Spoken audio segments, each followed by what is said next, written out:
Oliver Barker. I'm the director here at the Cape Ann Museum, and it's great to see so many of you here tonight for Wearable Arts, Wearable Art Stories. The museum is delighted to be hosting the event tonight with you all, and we're excited, of course, to hear from the 6 people who will be speaking about their work. I just wanted to provide you with a warm introduction from the museum. I'm sure many of you are familiar with the Cape Ann Museum. If you're not, tonight's event actually happens to coincide with what we're terming a late night here at the museum. So if you have a chance after the presentation to join us in the galleries, we'd be delighted to see you there. We're actually entering the final week of our Home at the Beach exhibition, which opened in August. And has actually seen over almost 20,000 visitors. So a great result for the museum, and I encourage any of you who haven't seen it to go see it tonight, or to bring family and friends back to see the exhibition between now and December 1st. As a little plug for the show, and given its popularity, we'll actually be opening the exhibition next Sunday on its last day between 10 and 5. So it will be a busy day then, but if you don't have a chance to come back and see it before then, do come back on that Sunday. So I did want to just also say a few words about the museum and our commitment to contemporary art. I think many of you know the museum for its wonderful storied collections of works by Fitzhenry Lane, Cecilia Bow, Walker Hancock, and many others. And obviously we're here tonight to celebrate a more contemporary take on people working here at Cape Ann. Some of you may be aware that we as a museum are building a new campus. It's at the gateway to Gloucester at Grant Circle, and there's a 4-acre campus there. We're building a new collections centre and also an exhibition space primarily for the display of more contemporary art that's being made here on Cape Ann at present. So watch this space. We open we'll be opening the campus on June the 20th, 2020. And as I say, in those first years there'll be a lot of open green space. In years to come we'll be programming it as a sculpture park, but we hope it will certainly assert a different presence for arts and culture here on Cape Ann, particularly in Gloucester, and we welcome you all to join us in that effort, and certainly join us on the 20th of June when we open. So with no further ado, I wanted to obviously introduce Ganim-DeFalco, who, as I understand it, is going to take over and introduce our presenters tonight. So a warm welcome to you all. Thank you.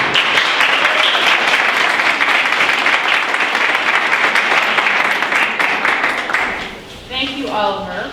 Before we start our PechaKucha presentations, first of all, I want everyone to know we are live streaming tonight. We're very tech-oriented tonight. So hopefully all the technology will work in our favor. You know how that goes.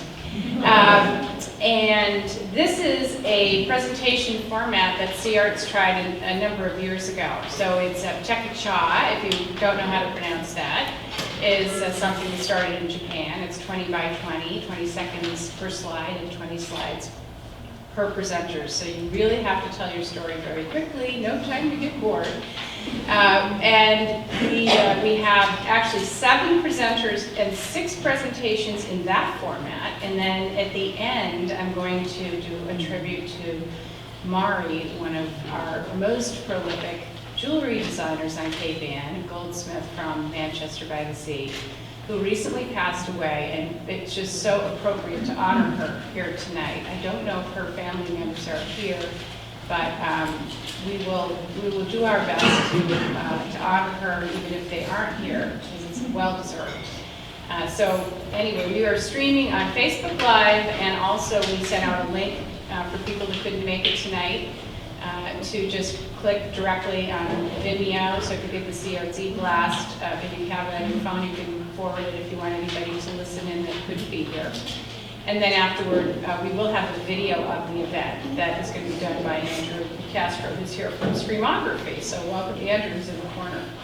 So our presenters tonight, I will be the first. I'm not going to introduce myself. Martha was my backup because I just drove 8 hours from Buffalo. So in case for some reason I didn't make it, she was going to be my backup tonight. Her bio is in here. She's been the curator of our runway events. So thank you, Martha, for almost backing me up tonight. We have, after I speak, we'll have Queen, Allotey-Pappoe. She's a fashion designer and fiber artist, born and raised in Accra, Ghana. She studied in Manchester in the United Kingdom and came to Boston and went to Mass Art. She lives in Littleton, Mass. Queen won the Student Innovation Award at the 2017 Celebrate Wearable Art show. She was also part of our April event we did at the Castle Manor Inn during Art Week. Her creations are at the intersection of the environment, sustainability, and empowerment. Her fashion brand is Queen Adeline, which features a line of ready-to-wear custom pieces incorporating 100% cotton, African wax print textiles, and other biodegradable fiber sourced from Ghana. So Queen is here. You might want to stand, Queen, and just so everybody knows who you are. Linda Stockman, she's been a graphic designer. She's a fabulous graphic designer for seARTS. You'll see some of her work tonight for many of our events, and particularly for Wearable Art, almost exclusively. But the one thing that we're going to learn about Linda tonight is her work in costume design. She's been an art director and a designer for many, many years, and involved with seARTS as a volunteer. And really, her work has been part of DNA. And I'm really excited to see the work she's done in the community for the schools with her costumes. And we're going to learn a lot about that tonight in the presentation. Linda, please stand.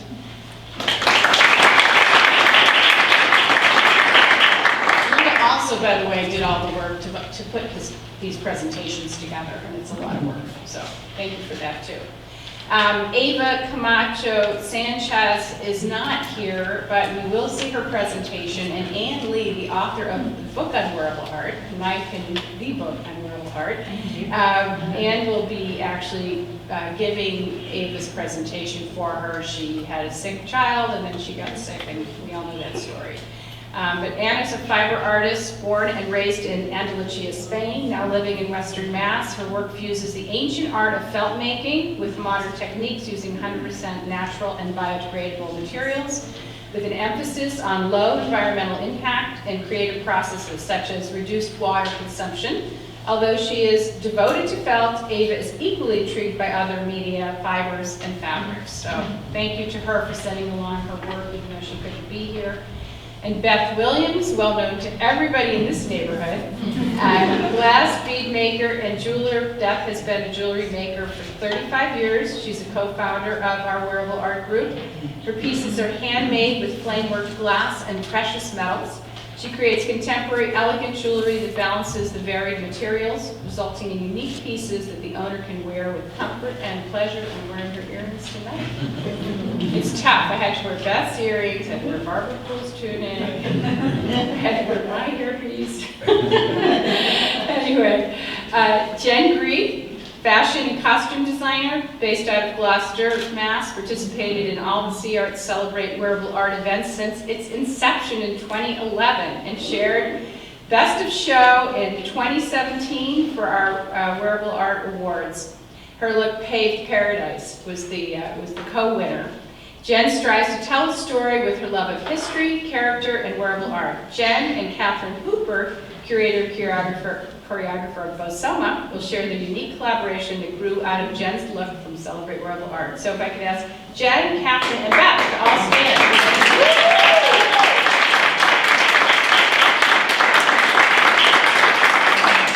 Okay, so they will finish off, and then I will do the Mari tribute. So I think with Courtney's help, we'll get started, and I'm on the hot seat first. And it is a hot seat. Are you ready? As ready as I'm going to be. Okay, so it was the seed of an idea. Back in 2006, a group that grew out of a luncheon with Kathy McCarthy of London Ventures in Rockport. And from that first get-together, we designed a salon called Local Gems to celebrate the variety of jewelers inspired by their surroundings on Cape Ann. The uber-talented Claire Sanford led the way, and we had a jewelry exhibit in the room, but we didn't sell. So we wanted to sell, so what next? So where could we go? How could we be part of a bigger event? And we tied ourselves into the Middle Street Walk during the holidays in 2007. And at this little event, we sold $6,000 worth of jewelry in a weekend. So we were really excited and we kept going. So in the summer of 2008, I believe, we attempted, believe it or not, to help transform the Sidewalk Bazaar into an art show. And, well, that didn't go so well. We had a lot of fun. Anyway, I wanted to point out that our posters have really led the way to tell our wearable art story, and a special thanks to Linda Stockman, who started us with local gems and stuck with us through most of our shows. There's one or two in here by other art graphic designers. We snuck one in from Judy Cox and another one from Edie Friedman along the way. But thank you to Linda. Our collaboration continued, now with the Sawyer Free Library, which opened up the beautiful Saunders House for us during the Middle Street Walk. We needed more space. Here we were able to accommodate about 15 to 17 different artists. We became a wearable art group. So here we are in 2011, celebrating our 5th year as a group. And this was a group dress, actually. This was the first look out for the Red Show in 2011. And honestly, we had no idea what we were doing in 2011. We went with it and we invited people up from Boston, like Charlotte Weber, who had these beautiful lichen dresses and models that were over 6 foot tall. And they completely took over the Bass Rocks Golf Club. And the fun was just beginning at this show. We absolutely had created a monster. And so this was a 5-year point in history. We, at that point now, turned into selling around the room with the runway show in the middle. Here's our beautiful Gail McCarthy, I want to point out, wearing the Mari Rose, which was one of the pieces in that very first show. So only appropriate to show it tonight. So we did this event specifically during Boston Fashion Week. We started with many collaborations to get off the ground. Our group began to bond. As you can see, this was the group of folks that had put books on the runway that very first year, again with Mari in the center. We celebrated people that had been already in wearable art long before we came along, like Mari, like Beth, like Kathy at London Ventures, and others who helped us get off the ground. So in our second show, we held it, we moved, because we kept growing, we moved to Cruiseport, Gloucester. These are some of the looks that came out of that show. Phenomenal looks, a pencil shaving dress by a young student from Manchester by the Sea. And the other look was from Sage Floral Design. So in 10 years, that was 5 years, so now 10 years, we actually started another salon. This was at the Gloucester House to celebrate. And this is where we extended our collaboration. We brought back Claire Sanford for this. We brought in the MFA. We brought in other key groups that we knew needed to be part of our efforts. Fiber Art Now magazine, for example. These were some of our wonderful attendees. The woman on the right is Barbara Poole. I'm wearing one of her felt tunics. Paula Richter was involved in this event as well from the Peabody Essex Museum. So now we're moving on quickly to 2017. Again, we raised the bar. We brought in our wonderful Martha Suchak to be our curator. We learned that we didn't need to be on the runway for 2.5 hours. We could actually do this in less than an hour. And we're still learning all the time. That was Camilla McFadden's look, and that was Rick Krangle's look.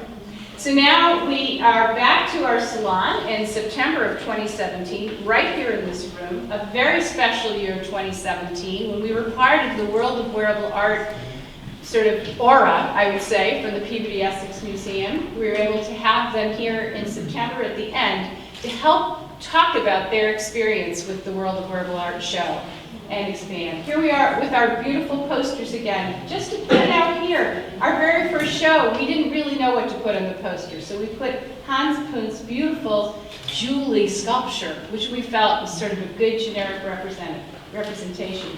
But now we have beautiful work that we can put on our posters. Here are co-winners from the 2017 show. Jen Greeke's look, Painted Paradise. Eileen Mueller's beautiful look, Garden Glow. I mean, really and truly raised the bar again with these looks. Not only that, but we continued to make more money, and we made money in different ways, because we have to remember this was all about not just making the art, but also selling the art. And here is some of our fabulous local models that were involved in our silent auction, and that was one of the many things that we tried to raise funds for seARTS and also help sell the work. Now we're at Art Salon in 2018, which I haven't had a chance to tell you all the names, but last year was the transformative power of wearable art. Prior to that, it was expressions on the human form. And our goal is to really help people understand how wearable art fits into the bigger story of the art world. And this is another photograph from last year's salon with the Charles Hopkinson painting upstairs behind it. And you can really see here how closely wearable art ties into visual art. I just love this photograph with Camilla McFadden and Eileen Mueller and the pieces from the 2017 show. And I think, you know, this was our very, very last event, which was actually, tonight, by the way, is our 19th wearable art event. And in these last 13 years, we've sold over $140,000 worth of wearable art with our group. So we're definitely at a crossroad. We're going to keep moving forward. We're looking at the future. Thank you very much.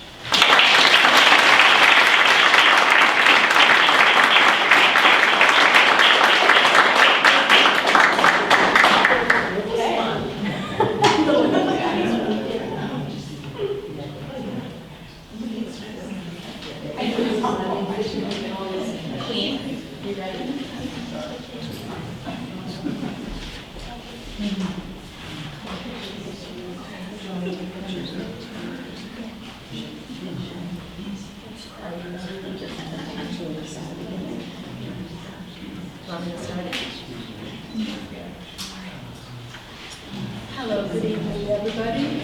I'm here at Allotey-Pappoe. Now I know the slide is working, so I better start moving. My father had an impeccable sense of fashion. And he once said to us, when I die, bury me with my shoes. So those shoes, and this was somebody who had gout, and he wanted us to bury him with his shoes. So that was the sort of person he was. He had this saying every day. He was so profound in his life. He said, life is meant to be lived here on earth, not in the grave. And so he just always was vibrant. When I remember my journey into wearable art, one of the most early descriptions I have of my love for fashion is the market women in Africa, in Ghana. It's such a picturesque view. You cannot take your eyes off the people in there. When you look at the fabrics from back home, it's so full of life, it's so full of action, it's so full of movement. It just epitomizes my father's mantra. Life is meant to be lived here, not in the grave. So party on. I was set to go to law school to become a lawyer. I was going to fight injustice. I was going to empower people other ways. But then after I did a little soul searching, I started thinking maybe I should teach. I was convinced I was going to either teach from the pulpit or teach from the classroom, or in one or the other. Now, as I searched for my true calling, one of the things that really stood out to me was my tradition, my African background, and most importantly, the reason why I took prints is that we have the Adinkra symbols, which in a way is a language on its own. Every African print you see with all these vibrant colors and prints, they are a form of communication. And in the olden days, a whole print could spark a whole tribal war, because you could have a print that would symbolize money having wings. There's a very popular print that suggests that. And imagine somebody who had lost all their wealth, and then you come into a room sashaying with a print that had money can fly in. Can you imagine what that is going to set the room? So most of the prints that people would wear was communicating, and it was just a way to lift themselves up. Now for me, having found my calling in just dressing and making clothes, I realized that it just wasn't about clothes anymore. It wasn't just about, I felt like fashion was vain. When I knew I had this calling, I had a very stylish upbringing. I felt like fashion was vain. So, God, that's not where you're calling me to be. This is too vain. But then, as I start interacting with people, as I start putting women in clothing that makes them feel so good about themselves, that makes them want to wake up and just go out and be the best version of themselves, I realized I was where I was meant to be. And it's so interesting that I put fashion, like this is a whole generation, this is 3 generations, where they can bond over just clothing. They come to my studios, they come to my workplace, they see my work, and there is some form of connection. And I am always amazed, because I was convinced I was going to either end up in the Senate or back home in the lobby trying to fight for justice and trying to empower women to do their best. And I found that through clothing. I've had countless experiences where I, through clothing, we've both been reduced to tears, both the wearer and myself, because we find a very common connection. Now, what am I trying to say? I find that life is art. Living is art. And for me, wearable art is a way of encouraging people to live. And the reason why I decided that it has to be ready to wear is I want it to be here and now. I don't want it to be a special occasion. I want you to walk into the room, sachet, and feel free and happy about whatever you're doing.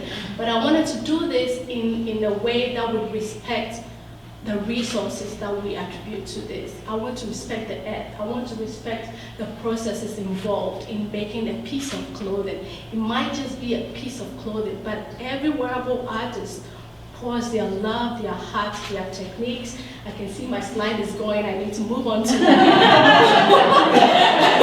Now this, the other passion for which I decided to do clothing and being sustainable is the waste we are creating with our clothing. My motto and my one advice to people is, if it doesn't make you happy, don't get it. If you don't need it, don't get it. If this is gonna be a piece that you would throw out tomorrow, don't get it.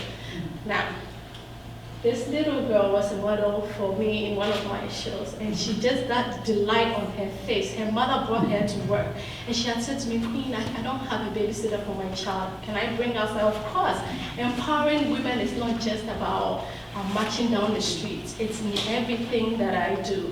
I want women to be able to wear my clothing, to feel like they are alive. I want them to feel like they belong, and I want them to feel like even despite whatever is going on in their lives, that they can wake up and be a part of today, to be present. This is the piece that Jackie said that won the Student Innovation Award from the Wearable Art, and this was an ode to my mother. It was called, I did this as a tribute to the braiding techniques in Africa. Here, let me pause this a second. It was supposed to be in response to that tension between mother-daughters in Africa. When you're braiding the hair, you're pulling your hair, you're like, stop it. But then in the end, you realize it's all in a gesture of love, your mother grooming you, and that piece was in homage to that. Now this, I wanted to show this picture because I realized that apart from my desire to just go out to the world and empower people, I realized it went beyond that to having people of different cultures, different backgrounds, different creeds, all ascribe to that one mundane thing that I thought I was going to bring, which was fashion. And what fashion has taught me and what wearable art has taught me now is you need to step out and do what you have to do. For me, my purpose is dressing people for them to live today. I don't know about you. How are you dressed today to address that purpose you have? Don't be afraid of it. Go out. Life is meant for living. Thank you.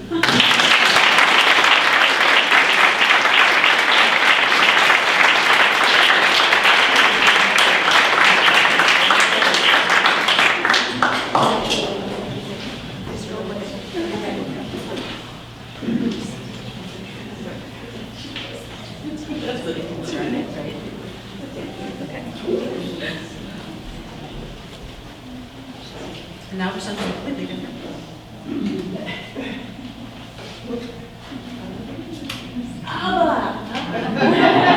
So I am, among other things, I am the costume designer for Gloucester Public Schools, the high school and for the middle school, and have been for, okay, more than 15 years. So every show's different, every cast is different. This is, this is last spring. Sometimes your characters aren't human. This is household furnishings. So this is Cogsworth and Lumiere from Disney's Beauty and the Beast. Now you see the movie, like Cogsworth is like small, he's a mantle clock. I have to stick to human size of my characters. Not necessarily human shape, but this is the middle school production. Middle schoolers, they're an interesting bunch. Here's another one, not human shape. These are the trees from The Wizard of Oz, with the Anscombe Village players. Now, these people had to walk on stage as trees, and they had to throw things. So their costumes are foam, but they're fairly flexible, and they can get around. These two girls, believe it or not, are the same age, the same height, and have the same build. One of them is playing a 10-year-old, one of them is playing a 40-year-old. So the goal for costuming here was to conceal as much as possible a curvy figure and make her look like a child. We had a platform that we stood the girl up in the back to make her look a little older. This is from Music Man at the high school. The director in this case wanted 2 sets of costumes for everybody. Thank you very much. The first set was, we don't want any color. They're very boring and introverted. And by the end, we want everybody in color. So you had to build everything twice. So you're telling the story, you're telling the script story, but you're also telling the director's story. Now what can you learn from a costume? Okay, who, what, where, and when. Not the why, that's the script. But this guy, you can tell he's a guy. He's European, 17th century, not from around here, and pretty rich, right? So this is Count Orsino from Shakespeare's Twelfth Night. And this, totally different. The next year we did back to the 80s. We put out a call for like leftover prom gowns, and in 24 hours, I kid you not, 6 feet tall, jewel-toned satin everywhere. That was a fun show though. But who knew? People were hoarding, they didn't want to throw them out, but they kept them for 20 years. This is from Crazy for You. Now sometimes you can have a cast of 100. For the middle school you'll have 2 or even 3 casts. In this case, the dancers, there are 8 dancers, each of them has 6 complete costume changes. So these are not works of art. You don't get up close to these costumes, they're not beautiful up close. They're meant to be seen en masse. This is from Willy Wonka. Some of the shows are fun. So this case, there's no set. All you see is those little colored bars. So the story progresses from room to room. So the Oompa Loompas, they change color as they go along. So the chocolate room, they're chocolate colored. If they're, they go through the various candy colors and they're doing little motions in the background. So that place the costume is. This is Alice in Wonderland. The 2 costumes on the left in stripes, that's Tweedledee and Tweedledum. They're an optical illusion. When you see them standing next to each other, their costumes are not symmetric. And as they turn, it looks like there's 3 of them turning in a circle instead of 2. That was actually a lot of fun. This is, okay, directors love the magic of changing on stage. Isn't that fun? The costume designer, I swear he was in the background going, oh my God. Because we know what can go wrong. The actor's going to trip, the costume's not going to come off, it's going to rip, something's terrible is going to happen. This is Cinderella going from rags to riches in Ash Girl at the high school. And fortunately, it went well. This poor gentleman is Dr. Jekyll on the left. He doesn't really have much chance. He took his jacket off and on so many times during that show, and he ruffled up his hair. That's really all you can do. But Victorian costumes, I love Victorian costumes.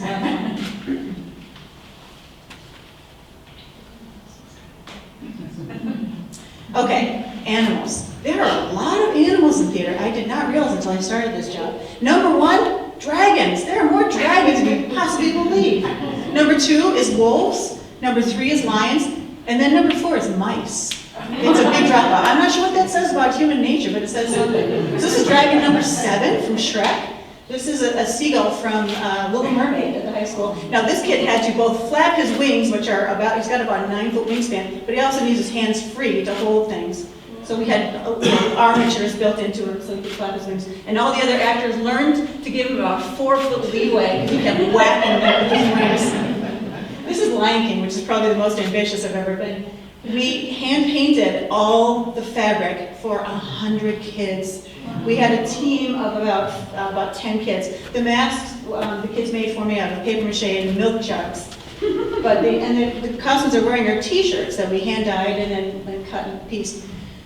For the giraffe, I made the giraffe first in white, took it all apart and laid it out like a pelt on the floor, and then it was hand dyed so that it reassembled. All the features were in the right place. It doesn't weigh anything. They're made of foam and duct tape, but they're really incredibly awkward because they're about 6 feet above these kids' heads. So these kids are clutching onto their helmets for dear life. This is princesses. That's the other thing. A lot of animals, a lot of princesses, and weirdly a lot of dead people in theater. So this is probably about the 50th princess costume I've done. This is from Once Upon a Mattress. Nobody wants to be queen. You see the woman in the background glaring? That's the queen. Nobody wants to be the queen. Okay, so dead people. The back row is all dead people. This is from Milan. The armor that the kids are wearing is pleather because you really can't put them in real armor. Their costumes are made out of t-shirts. I mean, this was a hilarious show. Just so you know, if you ever need to do Chinese medieval helmets, you take a G.I. Joe helmet and turn it backwards and have fun.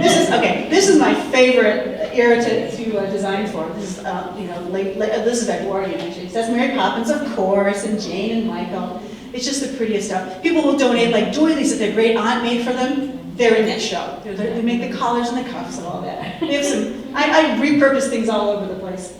Okay, so the kid on the left is the 13-year-old girl. The kid on the right is the 13-year-old girl too. She's playing Farquaad, the middle-aged man. In theater, you can be anybody, and you can be or anything. There's lots of things, and I get to design for all of them.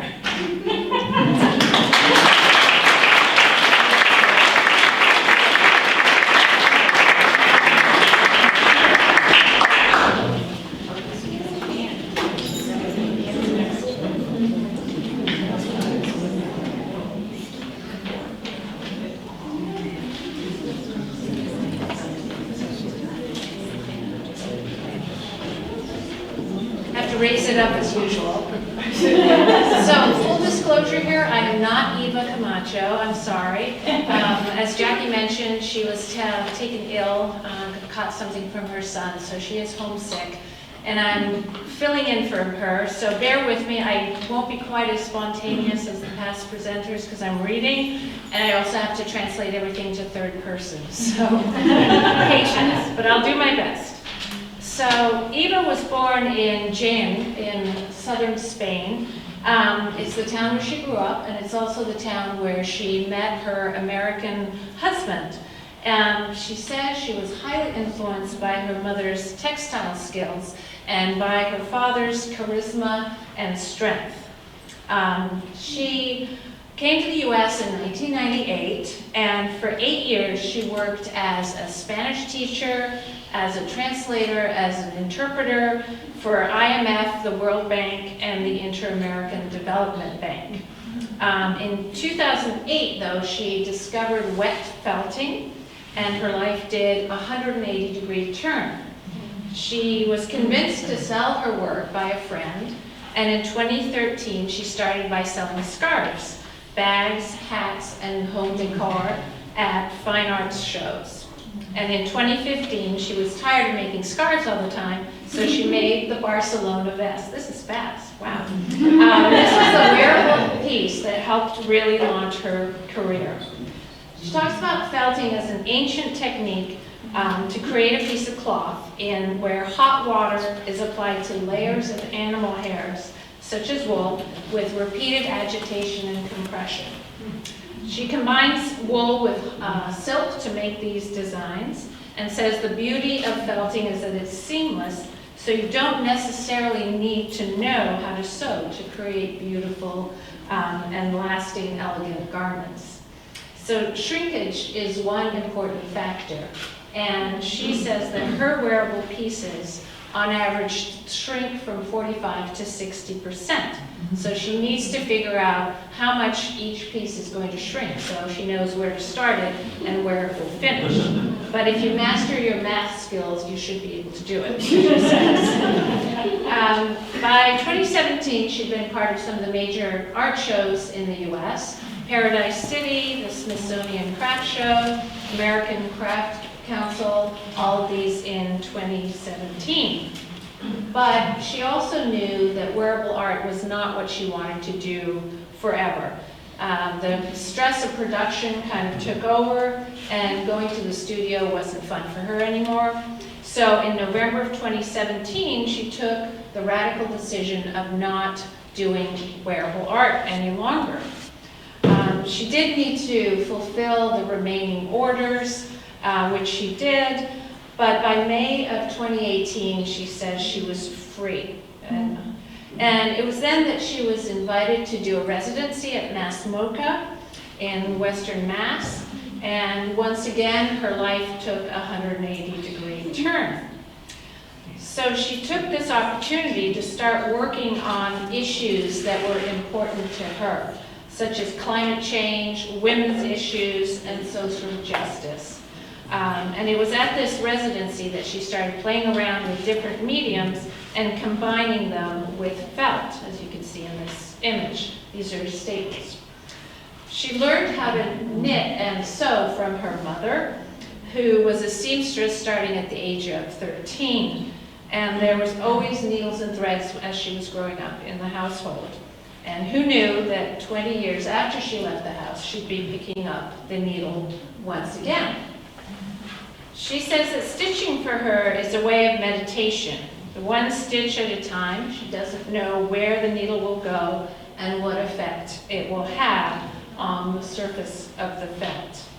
She's been called a craftivist, an environmentalist, and a feminist, but she calls herself a textile lover. She says, and I quote, she gets butterflies in her stomach whenever she sees a piece of fabric or a thread. Whatever I find, I take and I make it mine. She loves creating texture with felt. This piece, Lack of Rain, was created as a way to raise awareness about the problems of climate change, as well as some of the solutions that we can implement to help reduce the effects and adapt to new environmental realities. So you can see the crackler in this particular image. This next piece, Enough, was part of the Crafting Democracy exhibition, and it aims to keep us sensitive and attuned to ongoing tragedies such as mass shootings. It's currently traveling around the country after being shown at the Rochester Public Library in New York. At the beginning of 2019, she created this piece, Border Scars. She asks, what is the purpose of borders? What do they do? Are they essential in creating identity, values, and ideals? One of the founders of the European Union, in fact, said that borders are the scars of history. In this piece, there are 1,475 stitches, you can see at the top, one for each child whose whereabouts is uncertain after trying to cross the Mexican border. It's designed to honor those who have suffered through such hardship and serve as a reminder that this event will create deep, lasting scars. This piece is probably one of her most personal ones, and it talks about domestic violence, which many women in her family actually suffered from.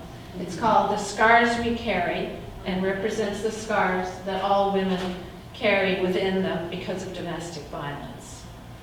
The second one in the series is called Silent Scars, and it's another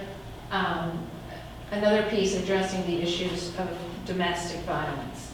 She said, only recently has the Spanish justice system admitted that it's failing the victims of domestic violence. And she stresses that it's important for society to recognize this as a deep societal issue. The last piece is called Corrosive Epidemic. It's being exhibited at the Fuller Craft Museum in Brockton. I'm going to finish. And it aims at broadening awareness of the opioid epidemic and its ruinous effect. So this is the longest piece she's ever made, literally. It's 35 feet long, and it's her message of hope. Thank you.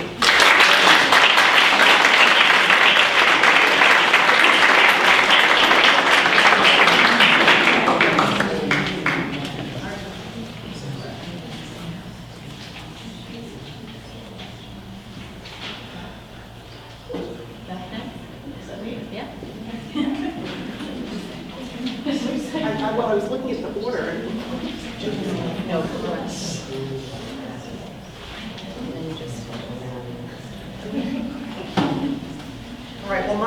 nearly as introspective as everybody else is. Okay. This is going to be a very quick look at my 35 years in doing glass and metalwork and wearable art. So I'm just calling it my journey. Okay, so here's some of the very first pieces I ever made. The piece on the left, the brooch. I walked into Leslie Wynn's studio to have my husband's wedding ring fixed. By the end of it, she had me sitting at her bench with a torch, a pile of silver, and melting it. And that brooch came out of that. And I was hooked. Excuse me. This is some of the very first glass work that I ever did. And the heart on the left broke when I was cleaning it. So I made a setting for it. I had it at a show, and a gallery owner from Washington bought it, and then asked me if I would like to be represented by the gallery. So that was thrilling to me. This is one of the first pieces I did where I was articulating or figuring out ways to articulate metal with the glass. And so I made these metal beads that went in between the glass, and the whole piece moved really beautifully. I also was the first one I made the clasp and all the pieces for it. Excuse me. The piece on the left here was done for a juried show, and I had to make a piece that would be appropriate for an historical figure, whether imagined or real, and this was for the Pirate Queen of Ireland. The piece on the right was for another juried show later on. These pieces have precious metal clay in them, which was a very new material when I started working with it. So all the silver you see in these pieces is actually a clay, a slip that you paint on fire, and then the binder burns away, and you're left with just silver. This was really fun to work with, and then they changed the formulation.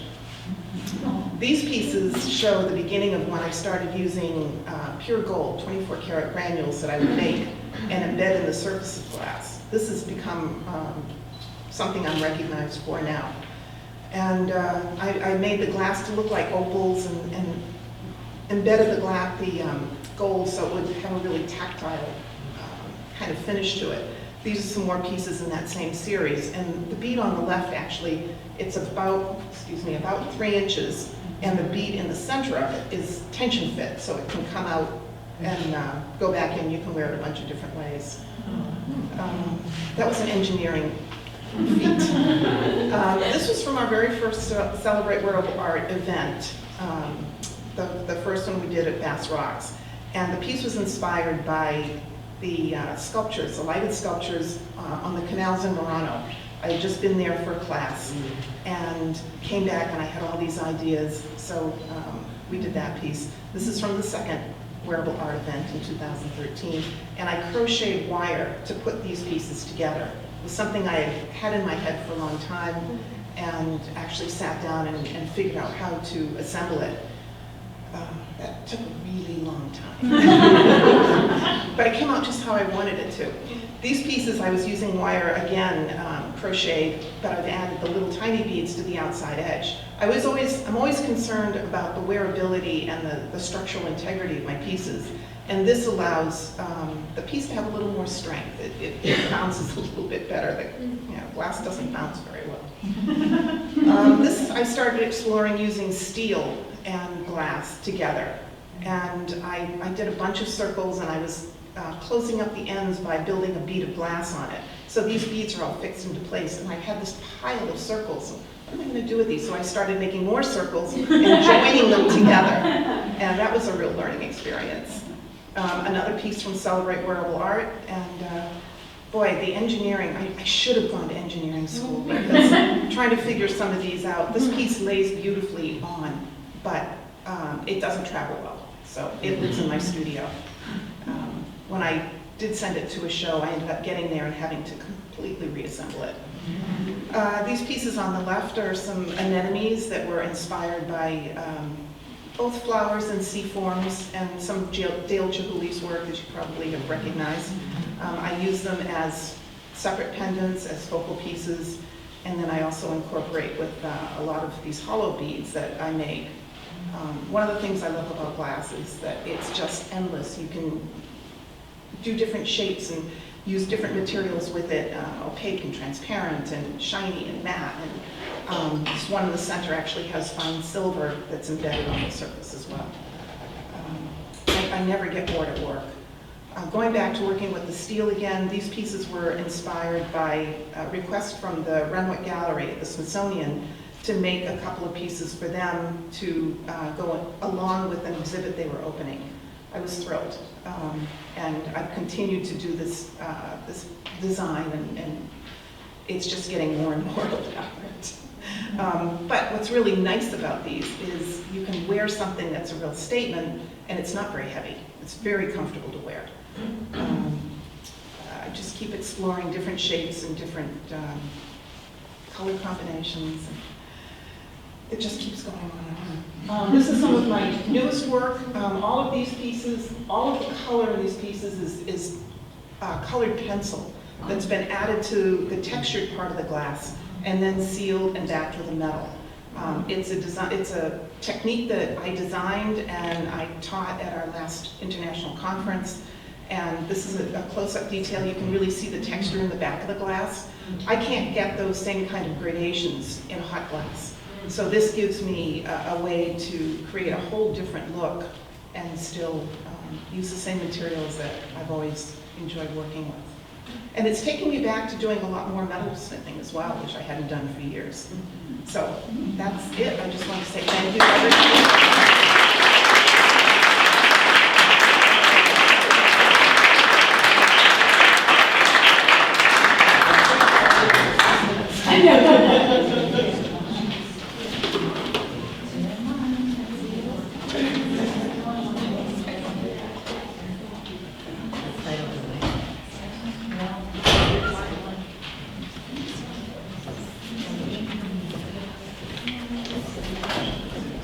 Hello.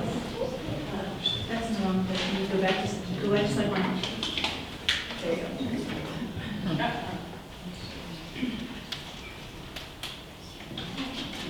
Okay, for BoSoMa's 15th anniversary, BoSoMa Dance Company, 15th anniversary season in 2018, I decided to bring back my first choreographic work called Tapestry, which I created in 1997 while a student at UMass.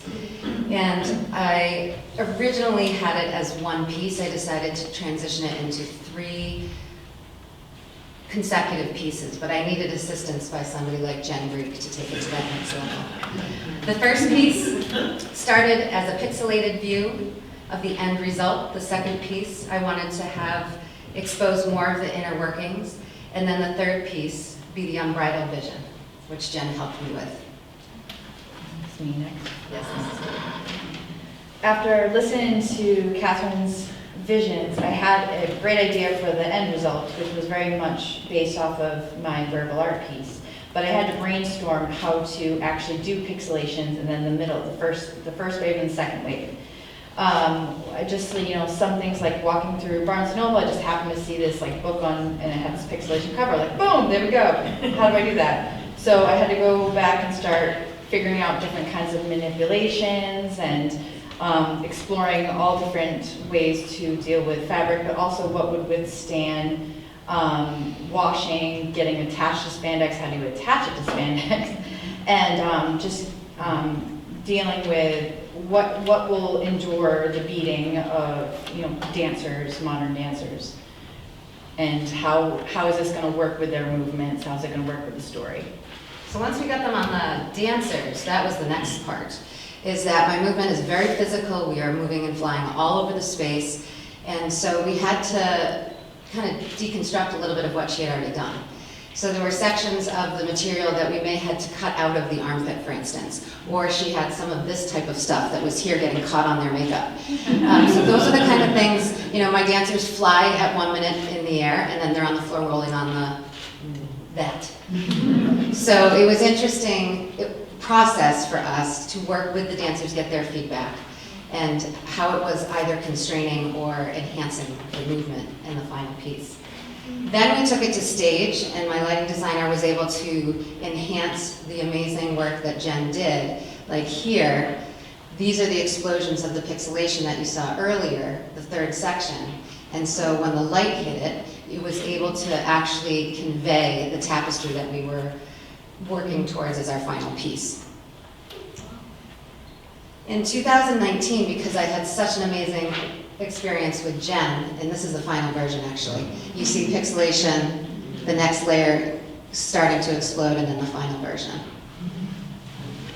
That leg alone was probably 20 pounds. And she had to turn and leap in butt mine.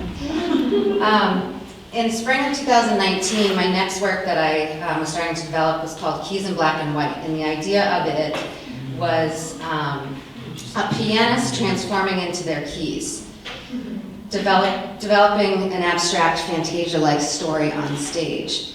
And so when I talked to Jen about this, we were trying to figure out, are they the keys, or are they the idea of the keys, just black and white? And so Jen started to work with a fabric that was actually reflective.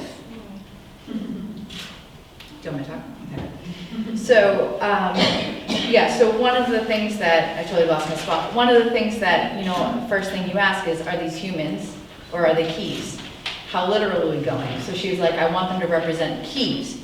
So, just brainstorming, okay, I know I want to have some kind of like vibration, like when you listen to pianos, and I came up with this idea because I was going through all my tear sheets, and I see this old design of like a flapper uniform and like how things move like that. So I was like, okay, well, I want it heavy, and so I didn't want these tabs to fly, I wanted them to fall, and I wanted them to kind of swing like this, so I put some beads at the bottom of each of those tabs as well. So it's giving, I don't want them to feel like birds flying, I want them to feel like a vibration. So then we decided to take it into the studio for a photo shoot, and we played around with different light technique to see whether we would highlight the reflective light or allow a different type of technique to absorb and hide that white reflective moment. And ultimately I wanted, when you saw the piece on stage, to feel like you were walking into a black and white moment in space. And the soloist of the pianist was the highlighted light color. So our lighting designer was able to take it to a sepia tone space on stage for the final piece. The third most recent collaboration is my new piece called Parachute, which will debut this weekend at the Larkham. It was inspired by a time in my life when I was feeling out of control and overwhelmed with all these opportunities falling into my lap, and I felt like I needed a parachute. So I found this image and I said, hey Jen, can you come up with this one? And she did.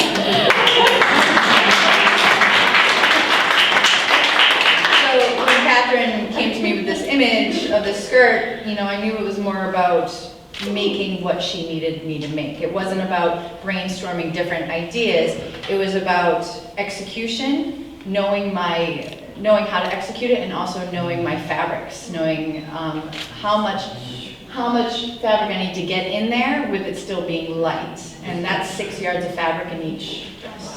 But she started with 4 and I said we need more. Yeah. So part of my mission as a choreographer is to push my dancers to the fullest limit, one of which is here, Stephanie.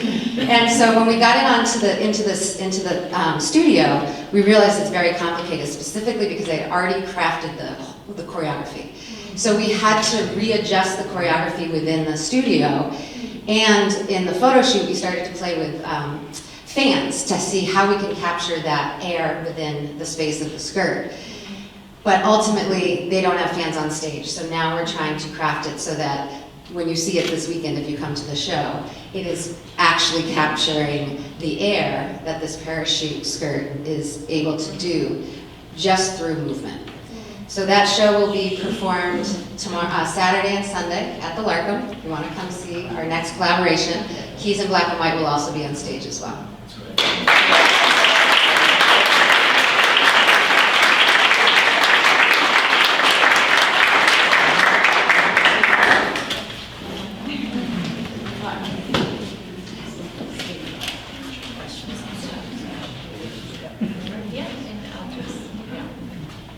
So before we get to our last part, our tribute to Maury, I just wanted to find out, that's the end of our PK presentations. Are there any questions for the artists who presented? Because they're all here, except for Eva, of course.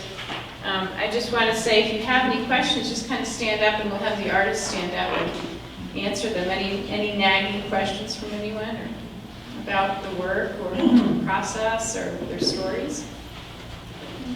I see somebody back there. Hi. Where is it available? Is that Mary Beth? Yes. Hey, Mary Beth. Where is what available?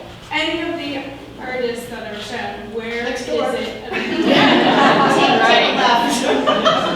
Well, I think hopefully in the program we have people's websites and everything is sort of, everybody's got their own, way. I mean, obviously I have a website, Beth has a website. Jen and Catherine's work is really this weekend. You want to see it, BoSoMa Dance Company, right? Eva doesn't really sell work anymore. Right. Hers is more. She's doing more exhibitions. Yeah, and Queen, it's Queen Adeline collection, Yes. right? So Queen Adeline, and her work is fantastic. We had We're Queen just in her show. my studio is in Lowell and open studios every first Saturday. and Everybody last hear her? Fridays. Yeah.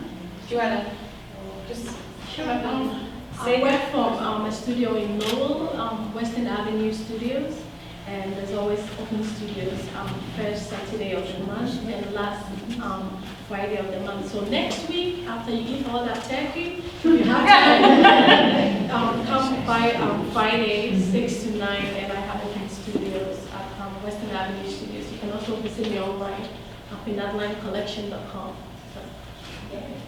And, you can always look on the Wearable Art website too. And most of the folks here have been either blogging or are listed there in some way, shape, or form. Any other questions?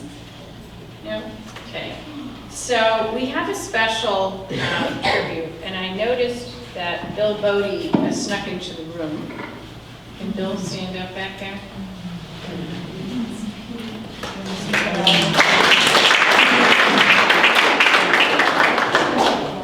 So before I actually go through, this is, I'm really honored to be able to do this, and I have to say that when we first planned this evening, we were hoping to have, before everything transpired with Maury, we were hoping to have Amy here to actually do this presentation, do a PK presentation.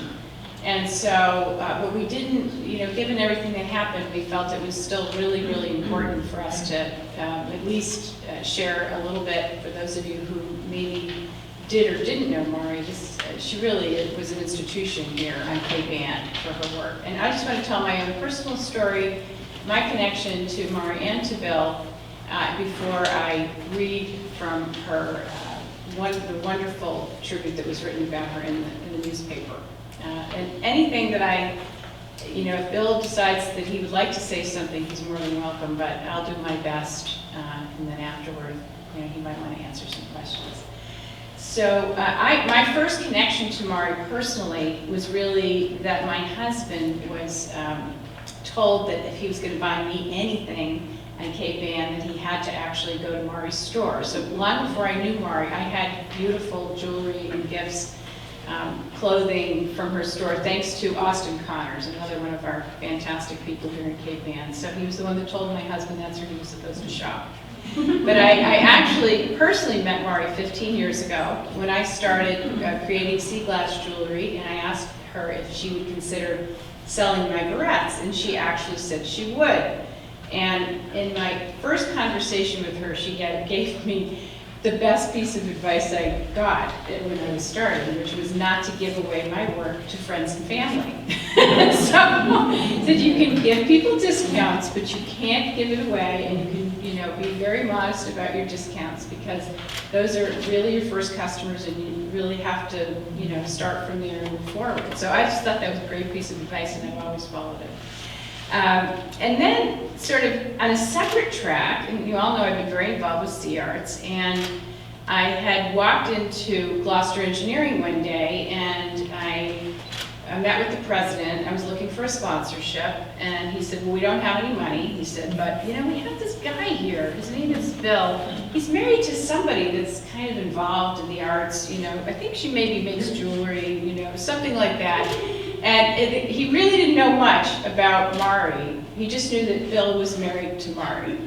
And seARTS won the prize because we got to get Bill on our board. And he and Mari together were just huge supporters and still are, right through thick and thin. And I would say it was, you know, really beginning of another era even for seARTS. So really fun that's how I met Bill. So you just never know what's going to come out of one of those conversations. And then we were lucky enough to have Mari involved in our first Wearable Art event. I think I showed you one of the photographs where she was kind of in the center. And after that, I received a beautiful note, which I had a copy of it actually in this presentation, but it's not there now, but I pulled it out of my files. And I had, at the memorial service, which I was lucky enough to be at, there was quite a discussion about Mari's handwritten thank you notes. And I'm really excited that I actually have one in my folder. With a full critique of the things that we could do better. And, you know, very gracious thanks and congratulations for all the work that we were trying to do to make Cape Ann a more robust arts community. So anyway, I will cherish that and probably frame it as something really special. And I just have to, it's hard to really separate Bill and Mari, because together they've actually been such huge contributors to the arts community. And Gloucester Stage Company, seARTS, BoSoMa, we were introduced specifically to the dance company through Bill's work and Mari's work. And we were just, this whole collaboration between Jen and Katherine came out of that relationship. And a lot of the fundraisers we've done have been around, seARTS has been around wine and food, another one of the areas of the arts that they have supported very graciously. So I just would like to say that there's a very big story here about two very generous people, and one that we're sad that we lost, but she'll be with us always. So I'm going to just have flip through these pictures. I think actually maybe we timed this in such a way, I think they're timed, right? So I just have to press the button while I read this beautiful story about Mari from the beginning. So You'll have to click the mouse once. So just tell me what to press for. Just hit the arrow to move forward. Okay. We'll have comments, we'll comment. I don't want to screw it up. That one. Okay, here we go. Okay, so Mariantha Mari Bodie, founder and owner of Mari in Manchester and Marblehead, passed away on Wednesday, the 18th of September at the Leahy Medical Center in Burlington. She was 75. Mari was born in Tuckahoe, New York on May 2nd, 1944 to Harriet and Achilles Anagnostis. Her father died when she was 3, at which point her mother moved Mari and older brother Nicholas to Magnolia, Massachusetts, where she formed some very close friendships. Harriet landed a job with J.J. Jonas, a couture dress shop with stores in Magnolia and Palm Beach, Florida, so the family moved with the seasons, Magnolia in the summer and Palm Beach during the school year. When Mari was in middle school, the family moved to Wellesley, Mass, with a better school system for Mari and Nick. In high school, Mari excelled in art and design and later followed her friend, internationally known clothing designer Betsy Johnson, to Syracuse University to study jewelry design. At Syracuse, she again excelled, earning a BFA degree and winning numerous awards in design. After SU, she went on to study with world-renowned enamelist Earl Pardon at Skidmore College. Following Skidmore, she continued her education at Indiana University, earning an MFA in jewelry in the spring of 1969. After IU, Mari moved to Essex, Mass, where her mom was now living with her husband, Mari's stepdad, Burge Sarin. To raise money to start her own business, Mari started working as a waitress at the Sword and Shield, a local steakhouse her uncle had backed, and that is where she met her future husband, Bill Bodie. A few months later, in September, she left the restaurant and started Mari. She set up a jewelry studio, complete with an acetylene torch in her living room, and started making and forging simple jewelry. Shortly, Mari was wholesaling to more than 50 stores in the Northeast. This was her passion, but she wanted more. So in 1973, with Bill's help, she started a small retail shop with a potter, I believe that was Marty Morgan, called The Works. About 2 years later, again, with her now husband Bill's help, she opened Mari in downtown Manchester and never looked back. Initially, she sold only jewelry, all of which she made, but in later years, she doubled the size of the store and started making more stylish, elegant jewelry and carrying women's clothing and giftware. In 1985, she opened Mari in Newburyport and in 2003, Mari in Marblehead. Her daughter Amy, having just left Bergdorf Goodman in New York City as a buyer, joined the business in 2007 and expanded the clothing lines. Mari often said she never worked a day after she started Mari, and she didn't because when you love what you do, it's not work. And she did love it, whether working in the stores or in her studio. Mari was a founding member of the National Museum of Women in the Arts in Washington, D.C. Mari's stores in both Manchester and Marblehead will continue to flourish and expand under her daughter Amy Bodie-Konovich's watchful eye. So, thank you, Bill, for being here.